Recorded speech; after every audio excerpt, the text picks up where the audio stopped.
Gaskins. So today we are in a different backdrop. I kind of just wanted to do something that was a little bit different, and since this is kind of a different video for my channel, and I also felt like there had to be a candle burning because there just has to be.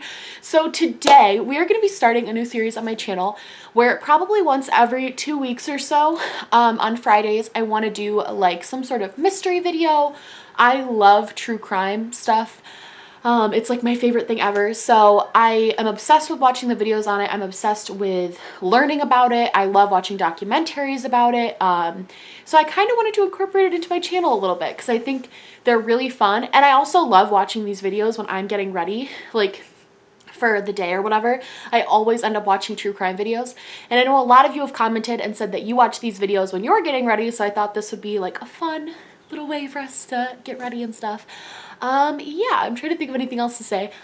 Just some housekeeping stuff. Like I have a you now that you guys can follow. I loved live streaming. I did one live stream.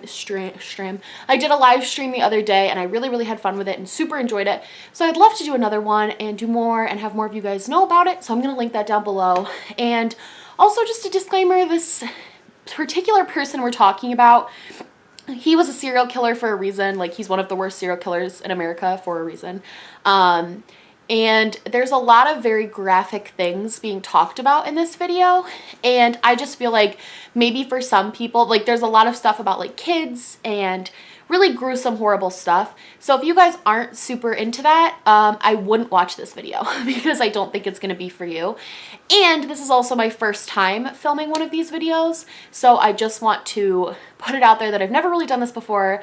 I'm definitely going to try to do the best I can. But I hope you guys like this. Okay, we're just gonna get started. Today we're gonna be talking about Donald Henry Gaskins Jr., otherwise known as Pee-wee, or the meanest man in America.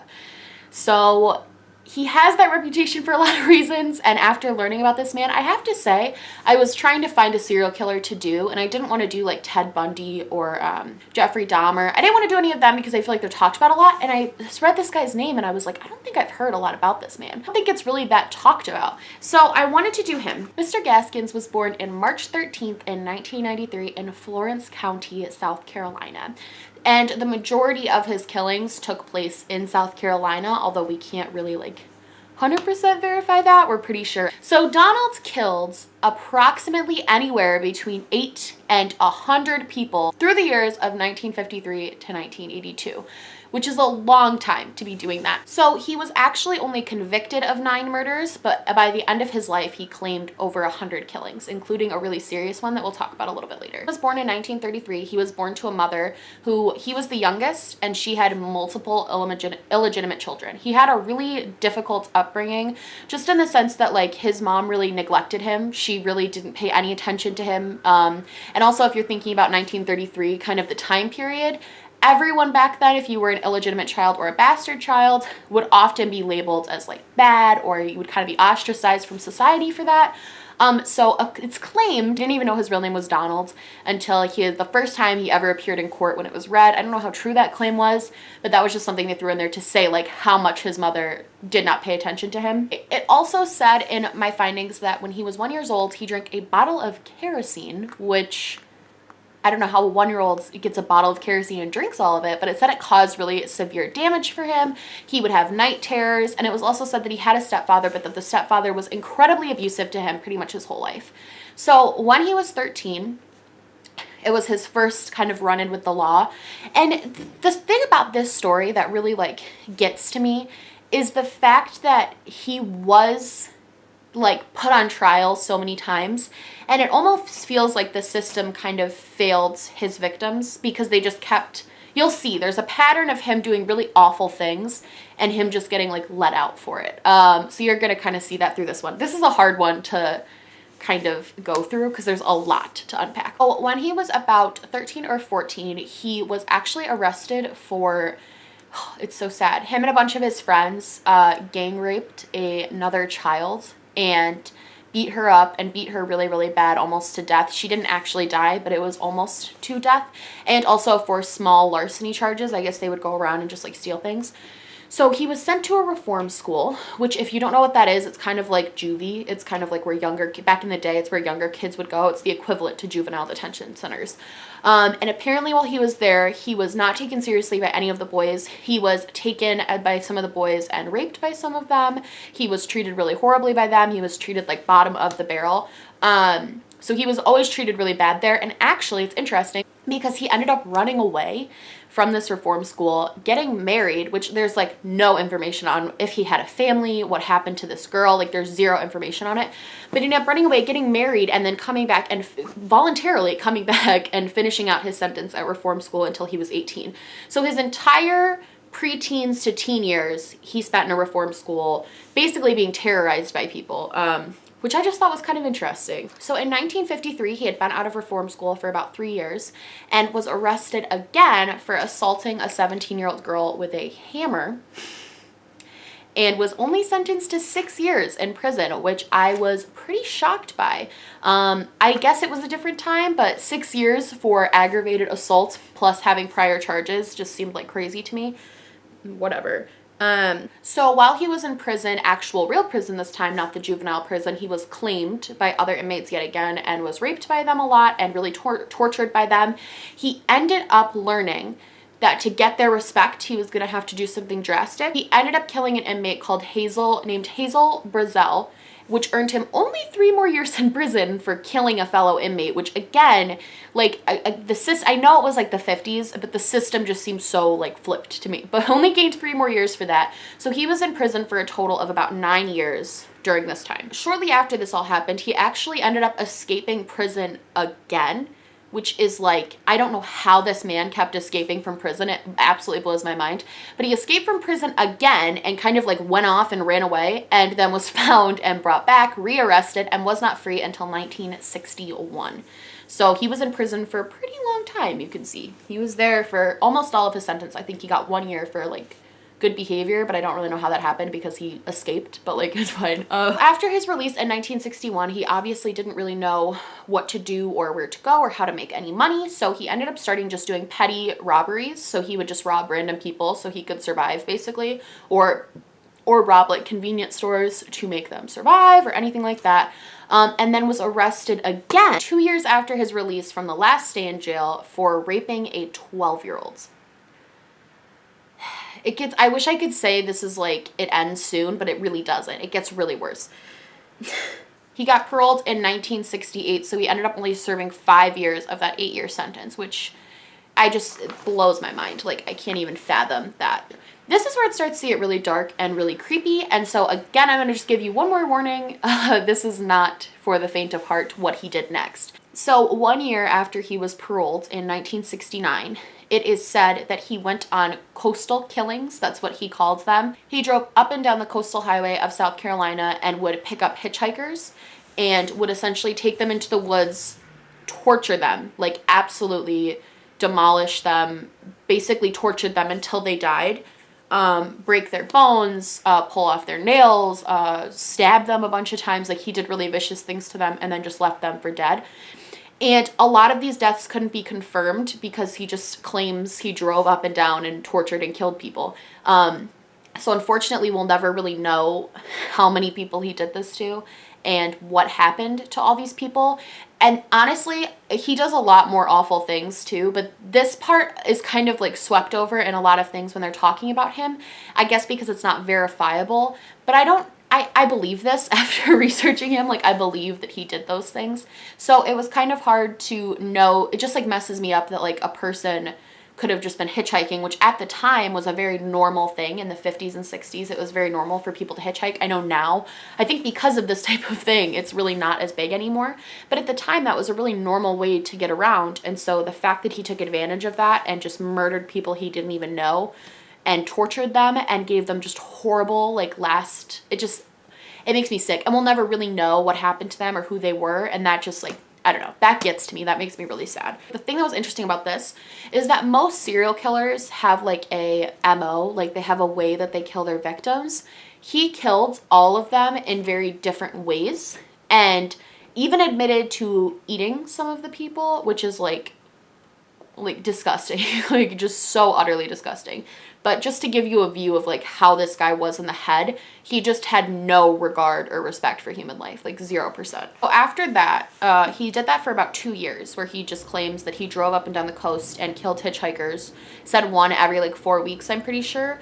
In 1970, he started what he called his serious killings. And I'm going to explain how we know what he called them in a little bit, but just so you guys know, like this is what he referred to him as. And this is when he actually started killing people that were close to him or people that he knew. Oh, when I heard that, I actually was rubbed really the wrong way because he said serious killings. And I was like, oh, so the past 80 killings were just like a joke. Like, I don't understand how the coastal killings and the serious killings were so different in his mind, but it seems like based on what he told people, they were very separate in his mind. The coastal killings didn't really resonate with him, but he kind of like had remorse somewhat for the serious killings that happened. So the first person that he killed in these serious killings was his 15-year-old niece named Janice Kirby and her friend Patricia Ann Alsbrook. So he basically tried to sexually assault them and they weren't wanting to, understandably, and so he beat them to death, basically. That one also gets me. This is where it gets hard because he does do a lot of things to kids, and he seems to have no real regard for especially young people and children's lives. Obviously, he doesn't have regard for any life, so it's obvious, but a lot of serial killers, like, won't kill kids, or, like, will draw the line somewhere, and he just would kill whoever. He didn't care. So he killed a bunch of other people during this time, literally because they would mock him. He would kill them if they owed him money. At one point, he was kind of like a for-hire killer, so people would pay him to kill people for them because they kind of... This is the sick part about all of this, is that a lot of people in the town later, after he was brought in by police, a lot of people in the town were like, oh yeah, we know that, you know, you could go to him if you needed a job done. But they never said anything because they didn't think he was a cold-blooded killer. They thought he would just kill for money, which makes no sense to me, like 0% sense, but okay. Killings were also different, and it's interesting to note again because I said earlier how a serial killers kind of had a specific way they like to kill people. Instead of torturing any of these people, except for I believe those young girls, everyone else he just shot. He just shot them point blank and was done with it. There was no mutilation of the bodies. There was no torture. He literally would just shoot them. So maybe something about the fact that they were more personal. Psychologically, you could look at that and think because he had a more personal view of them. I don't know. It's like freaky. So in 1973, he actually raped and murdered a 23-year-old girl who was 8 months pregnant and also murdered her 8-month-old daughter. This was one of the more horrific ones to me just because 8 months old, like, and a pregnant woman, those are two things that serial killers will typically, if you have a heart at all. This kind of leads me to believe that one led me to believe that he was more of a sociopath than anything else. It's kind of like almost sociopathic to just kill like an 8-month-old baby. Like that is, in a pregnant woman, those are usually two things serial killers stay away from. So nobody's ever diagnosed him as such, but that was just something I thought when I read that. On November 14th of 1975, actually arrested and taken in by police after somebody that he had kind of like partnered with to do some of these killings was brought in and ratted him out. But when this partner did rat him out, he didn't know the extent of his crimes, so he had only told him about the two crimes of murdering the 23-year-old and her daughter. After he was arrested and taken in for questioning, after like a little while of interrogation and stuff, he did break and admit to murders, but he admitted to more than just the 2 murders. He admitted to 8 total murders and actually took the police to his backyard I can't find out if it was his backyard or if it was like another separate place where he buried the bodies, but he actually took them to the bodies and showed them where he had buried them. So on May 20th of 1976, he was convicted of 8 counts of murder, and this is where his case gets like especially weird and interesting. So when he was convicted of the 8 counts of murder initially, he was given the death penalty because you kill 8 people, you're probably going to get the death penalty. But it was actually a new Supreme Court ruling came out right after that saying you had to revisit people who you had given the death penalty to because they were trying to cut back on the amount of people they were killing via the death penalty. So his was actually reversed from being a death penalty sentence to a life in prison sentence. So you're kind of thinking like, oh, okay, that's like a little weird. It gets so much weirder. So he's in prison and he's going to be there the rest of his life. There's no way around that. So while he was in prison, he was hired by Tony Simo, who was the son to Bill and Myrtle Moon. Bill and Myrtle Moon were murdered by a man named Rudolph Tyler, who was also in the prison with Donald. So when Donald was contacted by this man, he said, if you kill him, I will give you money or something. And he basically hired him to kill this Rudolph man because he knew he could do something like that. So Donald tried really hard for a long time to poison him, to do a lot of other, shank him, like tried really hard to kill him and couldn't kill him. And then finally came up with the idea to give him a cup that had like a string, or it was like a radio type situation, like a prison radio type thing, that was actually attached to explosives. Somehow he got explosives into this freaking prison. I don't know how these prisons were just so like, let him escape and let him like whatever. And he ended up telling him if he could hold it to his ear, he would be able to hear him, and then detonated it at a certain time that they had agreed upon. Killed Rudolph Tyler in prison. So he actually committed murder in prison, which is like, what the fuck? Like, Jesus. So this is the part that really like creeped me out. After the whole explosion thing, he did admit to doing it. He was sentenced to death penalty. After he was sentenced to the death penalty, he met with a reporter and he wanted to basically tell his life story. Just tell everything he thought was happening, tell his side of everything. And that is when we found out about the coastal killings. That is when we found out about so many other things. And at this point, it's hard to persecute somebody for those things because there's no evidence besides their testimony. And also, he was already being sentenced to the death penalty. So it was kind of like nobody was going to prosecute him anymore. He actually also claimed he had killed, there was a famous killing that happened in the early 60s, or late 60s, early 70s, where a South Carolina senator's daughter was murdered and kidnapped and murdered at the age of 13. He claims he did that. But somebody else had already actually been convicted of that and tried and sentenced. So they kind of said that that claim was invalid, but we're still not really sure. That could either make you think he was kind of lying about some of the other things he had done, like he was lying about all the other killings, or they had the wrong guy in prison and they just didn't want to say so. So you could kind of go either way with that. He was executed via the electric chair on September 6th, 1991, and it was at 1:10 a.m.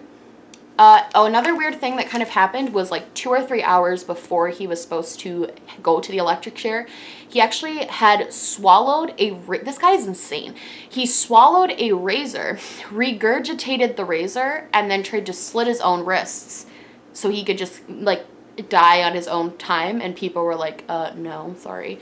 The whole thing is just crazy with this guy. It seemed almost like as I was like going down the rabbit hole trying to find information, it just never ended. Like, he just consistently kept doing these like absolutely insane, crazy things.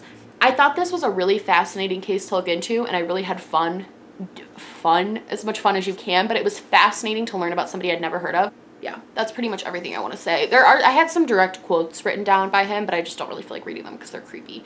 And I'm home alone and I'm creeped out.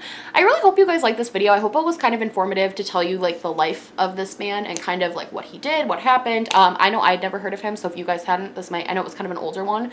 This might be interesting for you guys. I hope you guys like this video, this different setup, this different kind of tone. If you did, please let me know by liking or commenting down below so I know to do more of these. Yeah, if you like this video, please like and subscribe, or just subscribe, or do neither. I'm honestly just so happy you're here. I love you guys. I'm sorry this was a crazy, insane video, but I love you guys very much, and I hope you had a great day. Bye!